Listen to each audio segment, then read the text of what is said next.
Piensa en los 80. Neón en las persianas, sintetizadores que llenaban los centros comerciales, videojuegos con píxeles grandes y anuncios que prometían un futuro brillante. Ahora imagina que, bajo ese brillo, algo imprevisible se colaba en lo cotidiano. Lluvias que nacían dentro de las casas, desfiles de niños que caían en masa, llamadas telefónicas que traían voces desde la ausencia. No hablamos de leyendas urbanas contadas en la oscuridad de una sala. Hablamos de sucesos documentados, con policías, médicos y periódicos de la época, que todavía hoy dejan más preguntas que respuestas. 7 casos, 7 enigmas de los años 80 que cruzan la línea entre la explicación plausible y lo inexplicable. Prepárense. Lo que sigue no es un ranking de sensaciones, sino una revisión paciente de testimonios, pruebas y teorías. Los años 80 configuraron el telón de fondo perfecto para estos misterios. La tecnología seguía siendo analógica, las cámaras tenían grano, los análisis forenses eran limitados comparados con lo que conoceríamos con el ADN y las técnicas modernas, y la prensa sensacionalista podía encender una ciudad con un titular. Al mismo tiempo, la cultura popular alimentaba una sensibilidad por lo sobrenatural. Películas, programas nocturnos y revistas que mezclaban reportaje con entretenimiento. En ese cruce, lo extraordinario adquiría dimensiones públicas, ocurría, se documentaba y se convertía en debate. Nosotros recorreremos 7 casos emblemáticos, los hechos esenciales, los testigos, la evidencia física disponible, las hipótesis que circularon entonces y las preguntas que permanecen abiertas. Si esto te interesa y quieres que sigamos desentrañando los secretos de los 80, suscríbete y deja tu like. Cuéntanos en los comentarios cuál de estos casos te inquieta más. Don Decker, Pensilvania, 1983. La lluvia que no venía del cielo. Abril de 1983. Una casa de Pensilvania. La familia Decker enfrentaba un funeral. El ambiente estaba cargado de luto y nervios. Don Decker, un joven con permiso para ausentarse brevemente de la capilla mortuoria, volvió a su domicilio y, según quienes lo rodearon, comenzó a ocurrir algo que nadie pudo explicar con facilidad. Agua que aparecía en superficies interiores, gotas que humedecían la ropa, charcos en el piso sin señales de filtraciones externas. No era condensación normal. Testigos insistieron en la sensación auditiva de lluvia concentrada en un punto de la casa, sin que el techo mostrara daño alguno. Los relatos se vuelven más extraños cuando se describen episodios posteriores. El fenómeno se repitió en un local público, una pizzería, y más tarde ocurrió incluso cuando Decker estaba bajo custodia en una estación policial. Oficiales que acudieron al domicilio y paramédicos constataron ropa húmeda, pisos mojados y la agitación de los presentes. Los relatos se vuelven más extraños cuando se describen episodios posteriores. El fenómeno se repitió en un local público, una pizzería, y más tarde ocurrió incluso cuando Decker estaba bajo custodia en una estación policial. Oficiales que acudieron al domicilio y paramédicos constataron ropa húmeda, pisos mojados y la agitación de los presentes. Entre los nombres que aparecen vinculados al caso están miembros de la familia que presenciaron los episodios y, en registros de la época, oficiales como Richard Wolbert y John Baham, figuras que describieron el episodio con una mezcla de asombro y cautela. También intervino un capellán local, Reverend William Blackburn, cuyo testimonio en la prensa subrayó la dimensión espiritual que algunos atribuyeron a lo sucedido. Oración, lectura de pasajes bíblicos y una inquietud genuina. Evidencia clave. Testimonios directos de familia y personal de emergencia que describen agua interior sin fuente visible. Ropa y pisos que mostraron humedad en múltiples ubicaciones y momentos. Registros de intervención policial y declaraciones formales de testigos. Hipótesis exploradas. Explicación técnica, fugas, condensación, problemas con las instalaciones hidráulicas en distintos lugares. Los escépticos apuntaron que una combinación de factores domésticos y coincidencias podría generar la percepción de una lluvia interior. Hoax o manipulación intencional, posibilidad de que alguna persona simulara el fenómeno, ya sea por atención o por motivos personales. Explicaciones psicosociales, sugestión colectiva, atención focalizada en un individuo que contagia una interpretación inusual de sensaciones físicas. Teorías paranormales, desde posesión hasta habilidad psíquica atribuida a Decker.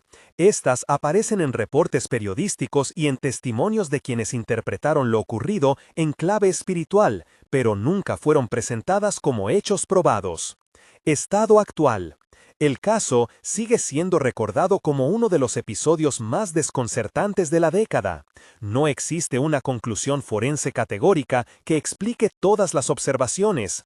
Hay circunstancias que admiten explicaciones prosaicas, pero cierta coherencia entre múltiples testimonios dejó una huella duradera en la memoria pública. El episodio se convirtió en material recurrente en programas nocturnos y revistas sensacionalistas, lo que complicó la distinción entre relato documentado y ampliación mediática. ¿Qué dicen los expertos hoy? Los especialistas en psicología social consultados sobre eventos de este tipo suelen señalar que la sugestión y la atención concentrada en un sujeto pueden amplificar percepciones físicas normales hasta convertirlas en fenómeno. Un ingeniero en instalaciones podrían haber reconstruido escenarios de fuga o condensación. Sin embargo, el patrón de recurrencia en distintos lugares y la simultaneidad de testimonios profesionales, incluidos policías y personal sanitario, hacen que el caso conserve su aura inexplicada para muchos. Preguntas sin responder. ¿Hubo una causa física común que no fue detectada por las inspecciones iniciales? ¿Se produjeron manipulaciones intencionales parcialmente documentadas y mezcladas con eventos reales? ¿Por qué el fenómeno apareció de forma repetida y en lugares distintos, incluyendo una sede policial? Hollingwell, Nottinghamshire, julio de 1980, cuando cientos cayeron. Era un día de verano y un desfile de bandas infantiles recorría un campo en el condado de Nottinghamshire. El evento tenía la apariencia de una festividad local, música, familias, niños con uniformes y bandas marcando el ritmo. De pronto, en cuestión de minutos, más de 200 niños comenzaron a desplomarse. No fue un colapso uniforme, algunos vomitaron, otros presentaron desorientación, mareos o pérdida de conciencia transitoria. Adultos también resultaron afectados y hay relatos de caballos con signos de malestar. Los servicios de emergencia se movilizaron de inmediato. Ambulancias y médicos atendieron a los concentrados. Los hospitales locales registraron varios ingresos. Las primeras hipótesis oficiales apuntaron a una posible intoxicación, alimentos contaminados, una nube química dispersada accidentalmente o el contacto con pesticidas usados en campos vecinos. Nunca se descartó ninguna posibilidad de forma definitiva, pero tampoco se encontró una fuente clara que explicara la magnitud y la velocidad del fenómeno. Evidencia clave. Registros de ambulancia y hospital que documentan la atención de numerosos niños y adultos con síntomas similares. Declaraciones de maestros, padres y oficiales que describen el colapso en masa en cuestión de minutos. Informes iniciales sobre la posibilidad de agentes externos, pesticidas, aunque sin una muestra concluyente que confirmara contaminación. Hipótesis exploradas. Intoxicación alimentaria, descartada en parte por la falta de un patrón en los suministros ingeridos por todos los afectados. Exposición a agentes químicos. Estudios posteriores y muestras no proporcionaron pruebas concluyentes. La hipótesis siguió presente por un tiempo en la prensa local. Histeria colectiva, mass psychogenic illness. Muchos investigadores contemporáneos señalan que el fenómeno podría adoptar esta forma, especialmente en contextos escolares o festivos con alta carga emocional y expectación. La rapidez y la contagiosidad de los síntomas son consistentes con episodios de sugestión colectiva documentados en la literatura. Factores ambientales inexplicables. La afectación de animales y bebés complicó algunas explicaciones, ya que la histeria colectiva en la literatura médica no siempre incluye animales como afectados. Estado actual. El caso de Hollingwell permanece en los archivos como un episodio perturbador y en buena medida sin cerrar. La ausencia de pruebas químicas o biológicas concluyentes llevó a que varias teorías sobrevivieran en paralelo. Para la comunidad local fue un trauma colectivo. Los documentos guardados en bibliotecas regionales y recortes periodísticos de la época siguen alimentando debates académicos sobre la naturaleza de la histeria colectiva. ¿Qué dicen los expertos hoy? Los psicólogos sociales especialistas en episodios de histeria masiva explican que, en contextos de alto estrés social o emocional, síntomas físicos pueden propagarse de persona a persona mediante mecanismos de sugestión y empatía. Sin embargo, apuntan con cautela cuando entran animales y bebés en la lista de afectados. Eso obliga a considerar también posibles agentes ambientales que no llegaron a detectarse en su momento. Pregunta sin responder. ¿Qué pudo haber provocado la sintomatología en animales y bebés si la hipótesis principal es social? ¿Se descartaron todas las posibles fuentes químicas con la rigurosidad necesaria dada la tecnología forense de la época? ¿Qué impacto tuvo el tratamiento mediático en la percepción del suceso y en la posterior investigación? Antoinette Caledito Galop, Nuevo México, 1986, una voz desde la ausencia. El 1986 dejó un caso que todavía pincha la conciencia colectiva en algunas comunidades del suroeste de Estados Unidos. Antoinette Caledito, una niña navajo de 9 años, desapareció una noche. La familia lanzó una búsqueda frenética. Las fuerzas locales y voluntarios rastrearon caminos, cercados y zonas desérticas. Los reclamos de la comunidad, la prensa regional y las autoridades se cruzaron en una investigación que nunca aportó pruebas decisivas. Un año después de su desaparición, la familia recibió una llamada telefónica breve, unos 40 segundos según los registros y los testimonios. Quienes escucharon aquella comunicación afirmaron reconocer en la voz elementos que coincidían con la forma de hablar de Antoinette. En uno de los pocos indicios físicos que se asociaron más tarde con el caso, una servilleta encontrada en Nevada apareció con la palabra «Ayúdame», escrita de forma apresurada. La ruta exacta que conectaba ese hallazgo con la desaparición no fue establecida con certeza. Evidencia clave. Testimonios de familiares que describen la última vez que vieron a la niña y las circunstancias de la búsqueda. Registro de una llamada telefónica un año después, cuya autenticidad fue defendida por la familia como con la voz de Antoinette. Una servilleta hallada en Nevada con la supuesta palabra escrita pidiendo auxilio. Su relación con el caso nunca fue plenamente verificada. Contexto sociocultural y problemáticas institucionales. La investigación hacia comunidades indígenas en esa época enfrentaba problemas estructurales, desconfianza histórica, recursos limitados y a veces una atención menos diligente de las autoridades frente a desapariciones de personas indígenas. Activistas y líderes locales plantearon inquietudes sobre la proporcionalidad de la respuesta policial y la necesidad de respetar prácticas culturales en la comunicación con las familias. Hipótesis exploradas. Secuestro. Una línea investigativa presente desde el inicio, con la dificultad de no tener una pista firme que condujera a sospechosos concretos. Fuga o huida voluntaria. Fuga o huida voluntaria. Pocas pruebas respaldaron esta hipótesis, y la edad de Antoinette hizo esta posibilidad menos probable para muchos investigadores. Error de identidad y llamadas engañosas. Existe la posibilidad de que la llamada fuera una broma cruel o un caso de suplantación, pero los familiares sostienen su convicción sobre la voz de la niña. Tráfico de personas o traslado fuera del estado. Hipótesis incluidos en investigaciones de desapariciones infantiles, difícil de confirmar sin rastros. Estado actual. El expediente permanece abierto en manos de autoridades provinciales y federales en distintos momentos. Para la familia y la comunidad, la sensación de falta de cierre persiste. Cualquier reproducción mediática del caso demanda un trato sensible. Hablamos de una niña desaparecida y de una familia que ha padecido el dolor público y privado de la incertidumbre. ¿Qué dicen los expertos hoy? Criminólogos y defensores de derechos indígenas subrayan que la falta de recursos técnicos en la investigación de la época, y en algunos casos actuales, puede dejar huecos imposibles de llenar con conclusiones definitivas. En el contexto contemporáneo, técnicas forenses modernas y la reexaminación de pistas físicas podrían, en teoría, arrojar luz. Sin embargo, la disponibilidad real de pruebas materiales y la preservación de cadenas de custodia son limitaciones prácticas. Pregunta sin responder.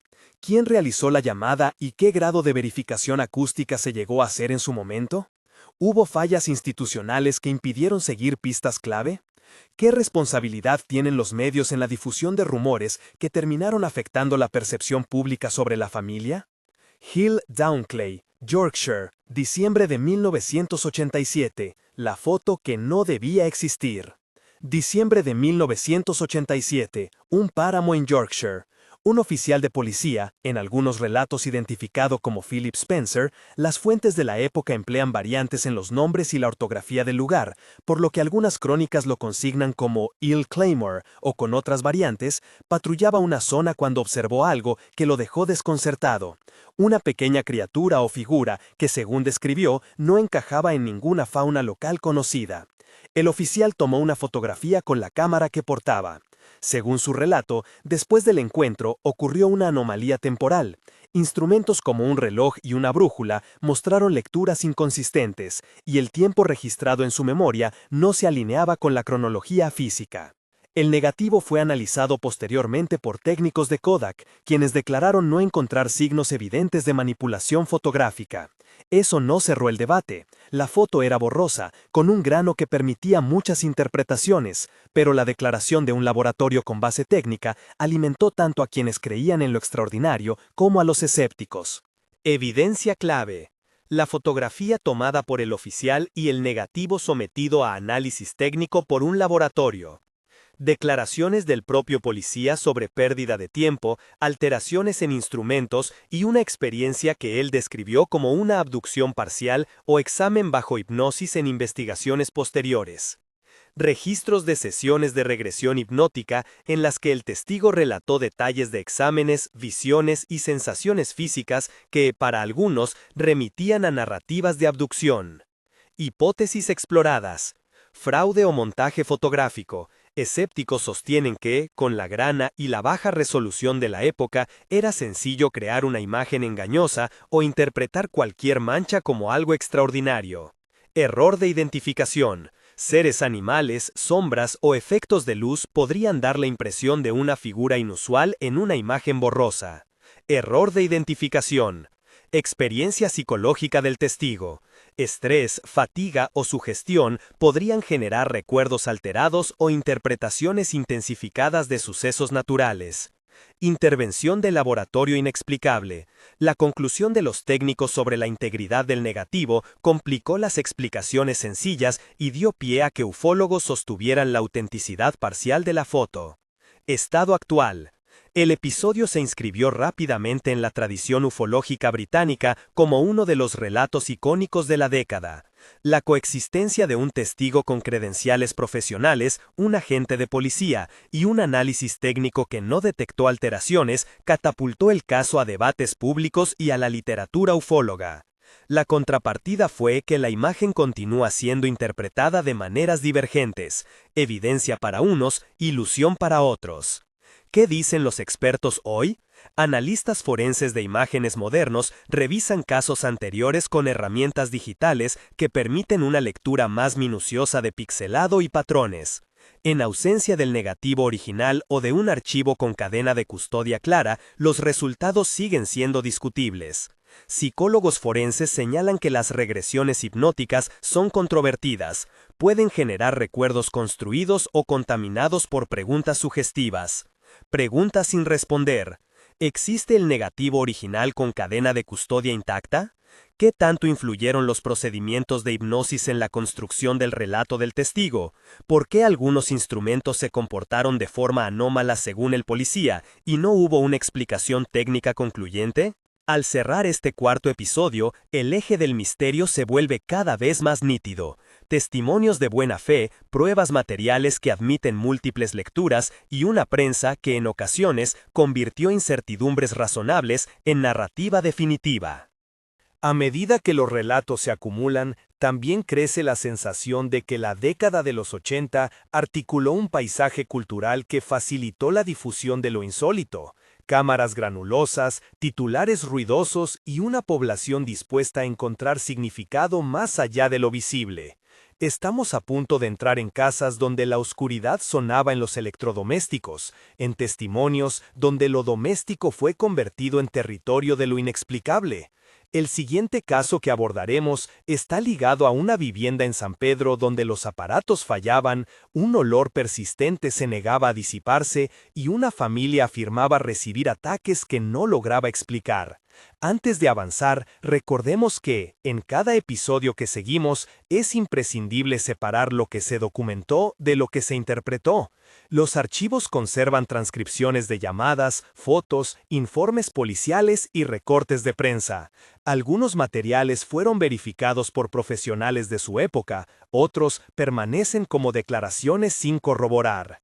En el umbral de esa casa, la cámara se apaga por un segundo, se escucha un zumbido de frecuencia baja y algo cae en el piso de la cocina. Los habitantes registraron ese ruido y más, aparatos que no funcionaban, una sustancia maloliente que no tenía procedencia evidente y la sensación persistente de una presencia que se manifestaba a través de marcas y golpes. El caso involucró a un investigador parapsicológico que registró fenómenos durante sus visitas. Se citó el uso de una tabla de comunicación que arrojó nombres y palabras relacionadas con el mar. El vínculo con la vida marítima, si bien inquietante, abrió una hipótesis que mezclaba historia familiar, memoria y símbolos culturales. No obstante, aún antes de descorchar las pruebas y testimonios de esa casa, conviene recordar que algunos nombres y topónimos de estos expedientes presentan variantes en los archivos originarios. En el curso de la investigación y las reconstrucciones posteriores se consignaron nombres con grafías distintas. Eso obliga a una doble cautela. Por un lado, la búsqueda de precisión en los nombres, por otro, la humildad de aceptar que las fuentes de la época no siempre ofrecieron consistencia documental. Las investigaciones actuales, cuando existen, deben partir de esa verificación crítica. A la entrada de la casa, una cámara doméstica de la época captó un destello y un ruido seco. Una técnica de iluminación de ese entonces no descarta reflejos extraños, pero los habitantes juraron que nunca antes habían visto algo parecido. Alguien escribió el nombre de un marinero en una libreta encontrada en el sótano. Un visitante profesional escuchó, en prueba controlada, que la tabla señalaba un nombre que coincidía con la tradición oral local. ¿Se trataba de memoria encubierta de historias marinas o de una concatenación de coincidencias que el miedo transformó en narrativa? Las respuestas, como en los casos anteriores, se bifurcan. En la siguiente sección entraremos en detalle. ¿Quién era la familia? ¿Qué documentó el parapsicólogo? ¿Qué reacciones produjo la prensa local? ¿Y cuáles fueron las teorías alternativas que ofrecieron psicólogos, historiadores locales y expertos en fenómenos eléctricos? Mientras tanto, guarden en la mente estas preguntas. ¿Puede la sugestión colectiva transformar ruidos cotidianos en amenazas sobrenaturales? ¿Qué papel jugó la aura mediática de los 80 en la escalada de algunos testimonios? Y, quizás la más difícil, ¿cuándo basta la evidencia para dejar de lado la duda razonable? Al cruzar la puerta, un interruptor que luce normal no responde. Se oye un suspiro en la habitación de al lado. Una cámara aérea de archivo muestra espacios urbanos con luces de neón que se funden en la noche. La banda sonora baja y un pad grave prepara el silencio. Dentro de esa casa, una familia esperaba respuestas. Nosotros, como investigadores y como público, también. Y la historia, como en los mejores relatos, está a punto de volver a tensarse. Dentro de la casa de San Pedro, el aire tenía una textura extraña, no solo el olor persistente, descrito por los habitantes como una mezcla entre aceite rancio y agua salada, sino una sensación térmica que subía y bajaba en pocos pasos. Jackie Hernández, entonces madre de familia, hablaba en entrevistas de la época con una voz que aún sonaba contenida. Describía luces que parpadeaban sin causa aparente, radios que cambiaban de emisora sin ser tocadas y una sustancia pegajosa que aparecía en el umbral de la cocina. No eran apenas anécdotas aisladas. El investigador parapsicológico Barry Teef, cuyo nombre aparece con variantes en algunos archivos y cuya ortografía conviene verificar si se busca documentación original, registró fenómenos durante varias visitas y dejó constancia de episodios que para la familia cruzaban la línea entre lo inquietante y lo peligroso. La narrativa pública del caso se construyó en torno a una serie de imágenes y sonidos, una cámara doméstica que captó un destello fugaz, una grabación con un zumbido de baja frecuencia y, según algunos informes, una caída violenta que dejó marcas en la mesa del comedor. En una de las sesiones, la familia y el investigador emplearon una tabla de comunicación. Las palabras y nombres que surgieron al azar, según los asistentes, apuntaban a temática marítima, un nombre de marinero, referencias a barcos y a tiempos de navegación. Para muchos, esa conexión tenía sentido, la ciudad portuaria y la historia familiar. Para otros, era una concatenación de coincidencias y símbolos culturales que la tensión convertía en relato. La prensa local se volcó al principio con curiosidad sensacionalista. Titulares y recortes muestran imágenes granuladas de medianoche de una cámara oscura apuntando a la cocina. Un documental temprano recopiló fragmentos del material casero y entrevistas con vecinos, lo que convirtió el caso en material público. La exposición alimentó tanto la solidaridad vecinal como las suspicacias. ¿Era atención mediática la causa de algunas reacciones? ¿O había, efectivamente, algún fenómeno que mereciera estudio profundo? Evidencia disponible en el expediente incluye las grabaciones caseras, notas del investigador parapsicológico y declaraciones de testigos. No hay, al menos en los registros públicos examinados, una prueba forense que avale una causa física externa.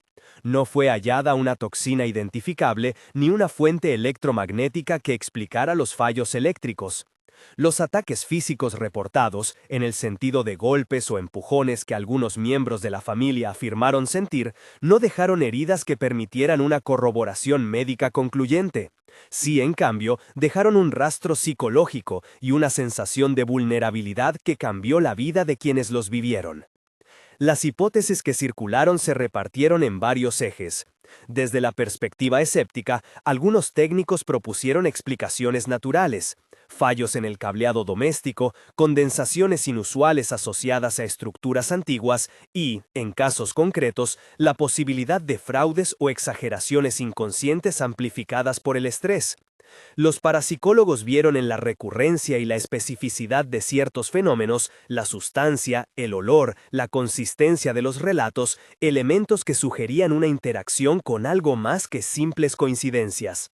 Otra lectura plausible es la sociocultural. Familias que viven en contextos con historias de marinería y pérdidas pueden reinterpretar ruidos y olores comunes como manifestaciones de una memoria colectiva. ¿Qué dicen los expertos hoy? Un ingeniero eléctrico consultado por nosotros hace hincapié en que las casas antiguas en zonas portuarias presentan patrones de humedad y corrosión que pueden producir ruidos, descargas y olores difíciles de diagnosticar sin un estudio técnico exhaustivo. Un psicólogo de comportamiento, por su parte, recuerda que la atención sostenida sobre un fenómeno multiplica la probabilidad de detectar patrones en el azar. Los parapsicólogos que revisan el material mantienen que, aun en ausencia de prueba física irrefutable, el conjunto de testimonios y el material audiovisual casero constituyen un archivo que merece ser registrado y preservado para análisis futuro. Estado actual del caso. El expediente del fenómeno en la vivienda de Jackie Hernández sigue siendo para muchos una mezcla de vivencia real y construcción colectiva. El documental histórico que recogió el caso permanece como registro público, pero no existe una conclusión científica que unifique las observaciones bajo una sola explicación. Para la familia, la experiencia dejó secuelas, medidas de seguridad, cambios de residencia y, sobre todo, el peso de haber vivido algo que la comunidad no supo explicar. Años 80, brillo y sombras. Pasamos ahora de lo doméstico y lo inquietante a una escena que, desde los márgenes industriales, se volvió un rompecabezas forense con aroma a carbones y preguntas abiertas. Hablemos de Zygmunt Adamski y de aquel hallazgo que desafió la lógica cotidiana. Zygmunt Adamski, Tingley, West Yorkshire, 1980. Un cuerpo en la pila de carbón. El 6 de junio de 1980, trabajadores que operaban una planta de clasificación de carbón en Tingley, West Yorkshire, hicieron un descubrimiento que pareció pertenecer más a una novela negra que a una jornada laboral. En la superficie de una enorme pila de carbón apareció el cuerpo de un hombre. No era un esqueleto, ni un cadáver en avanzado estado de descomposición. Era, según los primeros relatos, un hombre relativamente entero, vestido con ropa que no correspondía exactamente a su talla y con el cabello recortado de manera extraña. El nombre, Zygmunt Adamski, un minero cuya vida y muerte pronto generarían múltiples preguntas. La autopsia informó lesiones peculiares. Había abrasiones y hematomas, y en torno a la cabeza se encontró una pomada de olor extraño. En la boca se hallaron restos de tabaco. Además, faltaban objetos personales de valor menor que en circunstancias normales hubieran acompañado al difunto. La distancia entre su hogar y el lugar donde apareció fue otra de las incógnitas. El sitio del hallazgo quedaba a muchas millas de donde Adamski había sido visto por última vez, lo que alimentó especulaciones sobre traslado y desplazamientos inexplicables. La prensa local y nacional recogió pronto la versión de un agente de policía que se convertiría en figura clave en relatos asociados con fenómenos aéreos, Alan Godfrey. Godfrey, posteriormente vinculado a su propio episodio de Encuentro Cercano, declaró en esos días que el hallazgo presentaba particularidades que no encajaban con un accidente cotidiano. La autopsia, sin embargo, dio como causa de muerte un paro cardíaco, pero el veredicto final no fue concluyente. La investigación cerró sin una explicación que satisficiera a todos. Evidencia y contradicciones. El cuerpo, las notas de la autopsia, testimonios de quienes trabajaban en la planta y el testimonio de Godfrey formaron el núcleo del expediente. No obstante, los documentos contienen lagunas, cadenas de custodia que no fueron documentadas con la rigurosidad que exigiríamos hoy, fotografías que muestran la disposición del cuerpo, pero no siempre con el detalle técnico requerido, y declaraciones que difieren en pequeños pero significativos puntos. La falta de una investigación forense avanzada, recordemos que la práctica de la época no contaba con análisis de ADN estandarizados, dejó muchos cabos sueltos. Hipótesis examinadas. Una posibilidad técnica es que Adamski, enfermo o desorientado, hubiera sido arrastrado por maquinaria o atrapado en procesos industriales. Las temperaturas y la naturaleza del carbón podrían haber ocasionado cambios en la piel y tejido que los médicos interpretaron de forma ambigua. Otra hipótesis fue que alguien lo trasladó intencionalmente. En tal caso, habría que explicar quién y por qué, algo para lo que no emergieron pruebas directas. En el terreno más especulativo, algunos ufólogos y comentaristas relacionaron el caso con avistamientos en la zona, planteando la conjunción Adamski-Godfrey como parte de un entramado más amplio de fenómenos inexplicables.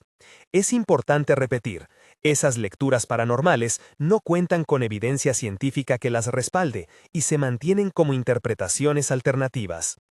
¿Qué dicen los expertos hoy? Un forense contemporáneo señala que muchos de los rasgos descritos en los informes, cambios de coloración, abrasiones, restos de pomada, pueden resultar de una exposición prolongada a elementos industriales y a la manipulación por parte de maquinaria. Otro investigador especializado en accidentes industriales subraya que en ambientes de carbón y polvo, el procesamiento de cuerpos y la recogida de evidencias pueden contaminar escenas y dificultar una determinación clara de las causas. Por su parte, quien estudia relatos de avistamientos pone en contexto la coincidencia cronológica entre el hallazgo y testimonios locales, sin otorgar causalidad directa. Estado actual. El caso de Zygmunt Adamski figura en numerosos compendios sobre misterios británicos de la época. Para la historiografía local, es una señal de los límites de la práctica forense de entonces y de cómo la ausencia de certezas genera un espacio fértil para la conjetura. El veredicto abierto, las incongruencias en los reportes y la asociación con avistamientos en la región mantienen el interés de investigadores y aficionados por igual. Años 80, brillo y sombras. Nuestro último caso individual viaja hacia las costas del Pacífico Norte y cuelga de la telaraña de los entusiastas de lo extraño, Granger Taylor y la tormenta que siguió a su desaparición. Granger Taylor, Isla de Vancouver, 1980-1986, la nota y la explosión. Granger Taylor era un hombre que cultivaba un interés profundo por las aeronaves no convencionales. En su propiedad, en la isla de Vancouver, construyó un artefacto que algunos describieron como una especie de platillo, una estructura casera que combinaba bricolaje, metal y sueños de llegar más allá de la atmósfera terrestre. Sus vecinos lo recordaban como excéntrico pero amable. Su correspondencia y diarios sugerían que no era un escapista, sino alguien fascinado por un proyecto que, según él, lo conectaba con otra forma de conocimiento. Años 80, brillo y sombras. Nuestro último caso individual viaja hacia las costas del Pacífico Norte y cuelga de la telaraña de los entusiastas de lo extraño, Granger Taylor y la tormenta que siguió a su desaparición. Granger Taylor, Isla de Vancouver, 1980-1986. La nota y la explosión. Granger Taylor era un hombre que cultivaba un interés profundo por las aeronaves no convencionales. En su propiedad, en la isla de Vancouver, construyó un artefacto que algunos describieron como una especie de platillo, una estructura casera que combinaba bricolaje, metal y sueños de llegar más allá de la atmósfera. Sus vecinos lo recordaban como excéntrico pero amable. Su correspondencia y diarios sugerían que no era un escapista, sino alguien fascinado por un proyecto que, según él, lo conectaba con otra forma de conocimiento. En noviembre de 1980, Taylor dejó una nota críptica que con el paso de los años se citó en varios artículos. Hablaba de un viaje que emprendería hacia otras partes y pedía a su familia que no lo buscara si no regresaba. No hubo, en un principio, movimiento policial de gran envergadura. La comunidad local asumió su posible partida voluntaria. Sin embargo, en 1986 la historia dio un giro que nadie esperaba. Restos fragmentarios humanos y destrozos en el sitio fueron hallados, y la investigación concluyó que había ocurrido una explosión, posiblemente vinculada a la naturaleza del artefacto casero. Las piezas recuperadas sugirieron una detonación o ignición que afectó materiales combustibles. No obstante, la escena no fue inequívoca. Evidencia y ambigüedades. Los restos fueron objeto de análisis, pero las técnicas de la época ofrecían límites para identificar con precisión el origen de las quemaduras y las fracturas. No se obtuvo en su momento un perfil de ADN que confirmara de forma definitiva la identidad de los fragmentos humanos encontrados. La identificación se hizo más por reconstrucción del contexto, pertenencias y por la reconstrucción de la vida de Taylor. La nota previa a la desaparición alimentó la hipótesis de suicidio o de accidente intencional, pero no cerró ninguna puerta a la posibilidad de que terceros hubieran intervenido, o que una experimentación improvisada con combustibles y un sistema eléctrico defectuoso hubiera desencadenado la tragedia. Hipótesis formuladas. Los investigadores de la época consideraron varias. La lectura más directa es la del accidente, manipulación inadecuada de líquidos inflamables o de una mezcla inestable que al combinarse con chispa o calor provocó la explosión. Otra hipótesis entiende la nota y la posterior deflagración como un posible acto deliberado, aunque las motivaciones y pruebas faltaron. Entre los entusiastas de lo extraordinario se corrieron versiones que involucraban experiencias rituales o intentos de viaje por medios desconocidos. Estas versiones no cuentan con respaldo que las coloque fuera de la especulación. ¿Qué dicen los expertos hoy? Un especialista en incidentes con combustibles caseros explica que proyectos amadores que implican propulsión o uso de sustancias volátiles son, por definición, riesgosos. La ausencia de filtros de seguridad, controles de presión y procedimientos estandarizados hace que una pequeña chispa tenga consecuencias desproporcionadas. Sin embargo, un criminólogo remarca que la falta de documentación técnica y la pérdida de pruebas con el paso del tiempo dificultan reconstruir con certeza qué ocurrió. La sospecha de accidente, en muchos casos, convive con la imposibilidad de probar otras versiones. Estado actual. Oficialmente, la muerte de Granger Taylor fue declarada. La escena fue catalogada como resultado de una explosión que apunta a accidente. Pero las preguntas sobre la nota, sobre quién pudo haber ayudado u observado, y sobre la razón última de su proyecto permanecen. Para la comunidad ufóloga, la combinación de la nota, la construcción del platillo y la posterior deflagración sostienen un relato que alimenta libros y foros. Para la familia y los más cercanos, el episodio dejó heridas abiertas y una mezcla de orgullo por la creatividad de Taylor y de amargura por no haber hallado una explicación pacificadora. Años 80, brillo y sombras. 7 historias, 7 rastrojos, que aun siendo distintas, comparten un patrón, testimonios intensos, pruebas limitadas y un ecosistema mediático que transformó lo dudoso en mito. Pero, al apartar el humo, ¿qué enseñanzas cotidianas nos dejan estos casos? Aquí proponemos algunas reflexiones y preguntas pendientes que emergen al revisar el conjunto.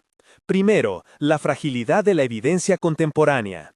En los años 80, la documentación técnica y forense no gozaba de las herramientas que hoy damos por sentadas. El ADN no era una herramienta de rutina, los análisis de imágenes digitales no existían y la cadena de custodia en muchas ocasiones sufrió por prácticas locales. Eso significa que no es extraño que muchos expedientes hayan quedado abiertos por ausencia de pruebas concluyentes. No es una justificación para el misterio, pero es un marco que ayuda a comprender por qué tantas historias de la época conservan la incertidumbre. Segundo, el papel de la prensa y la cultura. La década aportó una estética que mezclaba brillo y temor, sintetizadores, neón y una fascinación por lo nuevo que convivía con ansiedades sociales. Los medios, ávidos de historias que atraparan audiencias nocturnas, a menudo mezclaron reportaje con espectáculo. Esa cobertura no solo difundió los sucesos, sino que también ayudó a moldear interpretaciones colectivas, amplificando miedos y alimentando la memoria pública. Tercero, la interacción entre testimonio y plausibilidad. Testigos profesionales, policías, médicos, bomberos, aparecen en muchos de los expedientes y cuando testifican, imprimen gravedad al relato. Sin embargo, la percepción humana es maleable. El estrés, la sugestión y la contención emocional influyen en lo que se recuerda y en cómo se comunica. En varios casos, la combinación de declaraciones de testigos y ausencia de pruebas físicas abrió un espacio que la imaginación llenó con interpretaciones plausibles para algunos y engaños para otros. Cuarto, la relevancia de la sensibilidad cultural.